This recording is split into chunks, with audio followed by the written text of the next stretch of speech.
अरे राहुल बाबा, आपको आतंकवादियों के साथ इलू इलू करना है तो कर लो, ये भारतीय जनता पार्टी की सरकार है। अमित शाह का राहुल गांधी पर जोरदार हमला। आतंकियों पर हमला होता है तो राहुल गांधी दुखी होते हैं। पुलवामा हमले के शहीदों के साथ कांग्रेस दोस्ती चाहती है। कांग्रेस और राहुल गांधी आतंकियों से इलू इलू करते हैं। मोदी जी इलू इलू का जवाब गोली से देते हैं।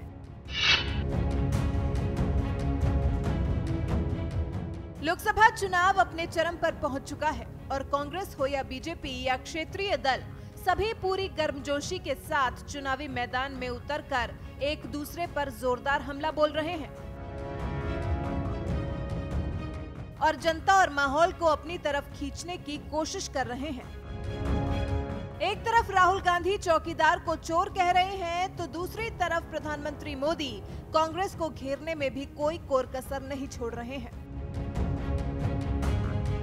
इसी सिलसिले में नागपुर में नितिन गडकरी के लिए प्रचार करने पहुंचे बीजेपी अध्यक्ष अमित शाह ने कांग्रेस और कांग्रेस अध्यक्ष की जमकर खबर ली और कहा कि कांग्रेस आतंकियों के साथ नरमी से पेश आती है और जब मोदी सरकार ने बालाकोट में आतंकियों के खिलाफ हमला किया तो दो जगह मातम पसर गया, एक तो पाकिस्तान में, दूसरा कांग्रेस के लोगों में।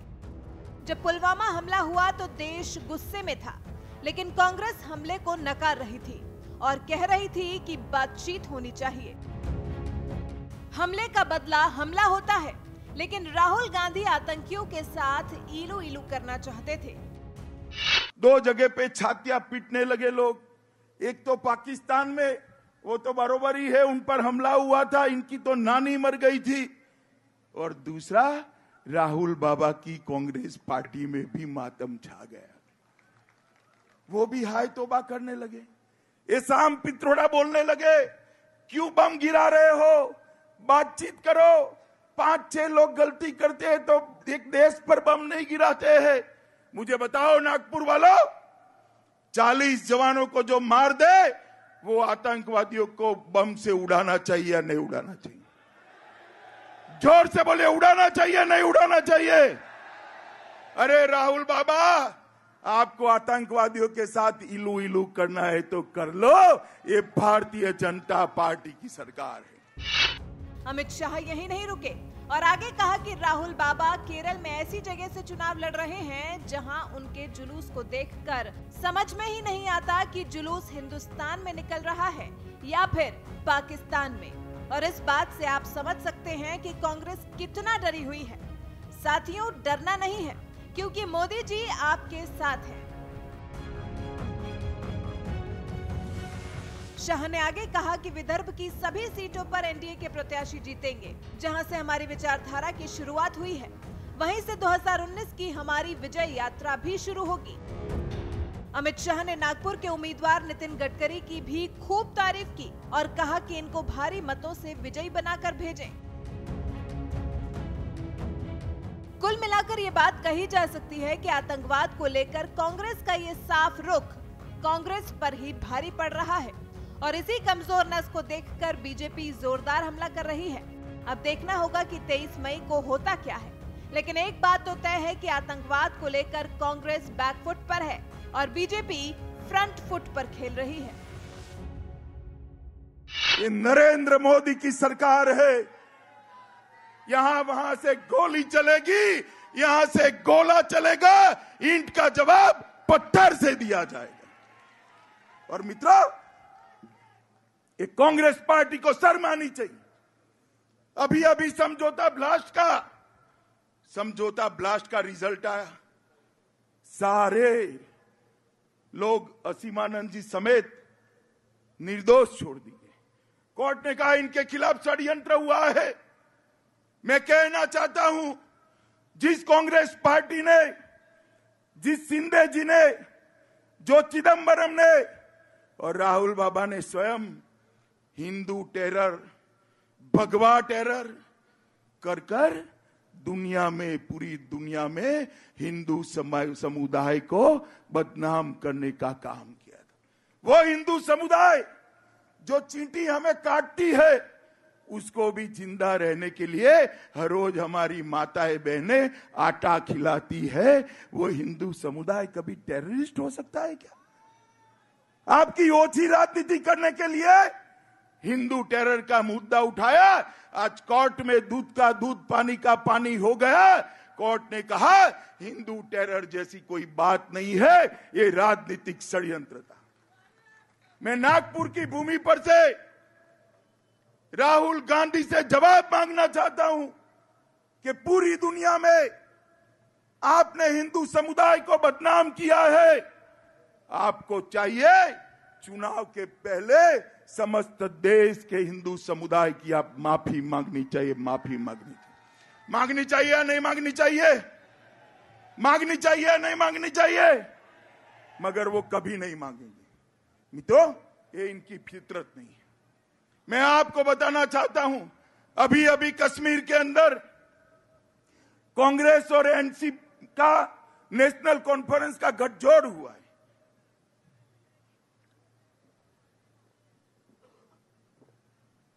अभी अभी एनसी के एक प्रत्याशी पाकिस्तान जिंदाबाद के नारे लगाए। कांग्रेस पार्टी चुप है।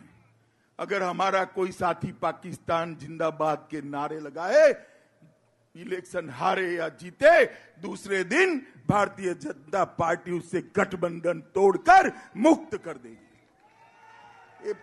ओमर अब्दुल्ला कहते हैं, ये ओमर अब्दुल्ला कहते हैं कि कश्मीर के अंदर अलग प्रधानमंत्री चाहिए।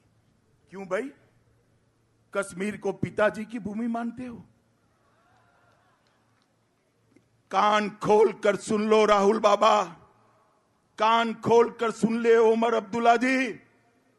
हम सरकार में रहे या विपक्ष में, अभी तो हम सरकार में आने वाले हैं, विपक्ष में भी रहे, जब तक भारतीय जनता पार्टी है, कश्मीर को हिंदुस्तान से कोई अलग नहीं कर सकता, कोई अलग नहीं कर सकता। कश्मीर हिंदुस्तान का अभिन्न हिस्सा है और हमें मानते हैं। इसीलिए हमारे घोषणा पत्र के अंदर हमने कहा है धारा 370 को उखाड़ कर फेंक देनी चाहिए, 35A को उखाड़ कर फेंक देना चाहिए।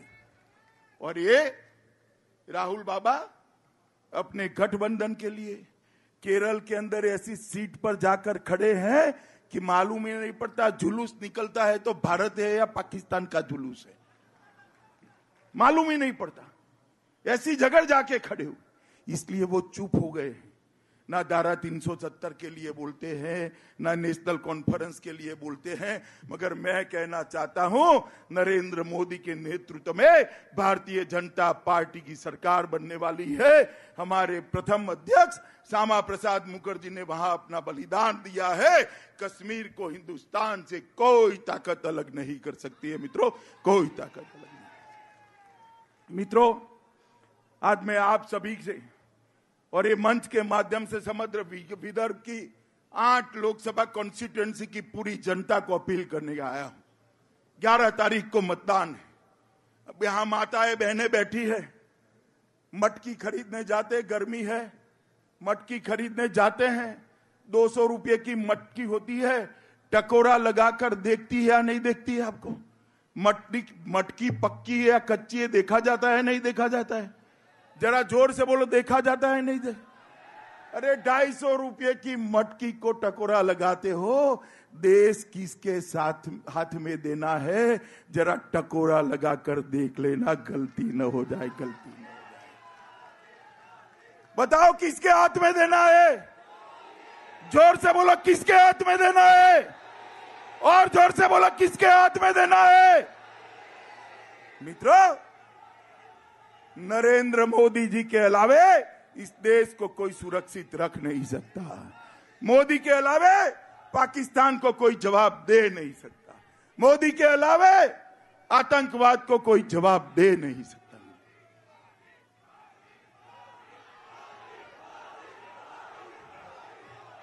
मित्रों, मित्रों, मुझे जाना है, मैं आपको पूछना चाहता हूं, नागपुर सीट से हमारे वरिष्ठ नेता गडकरी जी को प्रचंड बहुमत से जिताएंगे? ऐसे नहीं, दोनों हाथ ऊपर उठाकर बोलो, जिताएंगे।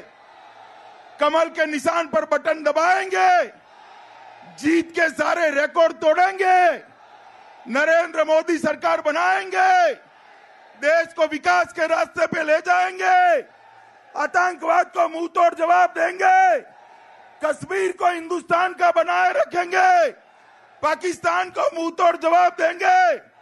तो मेरे साथ दोनों हाथ उठाइए, विजय के संकल्प की मुट्ठी भींचिए और प्रचंड आवाज से बोलिए, भारत माता की।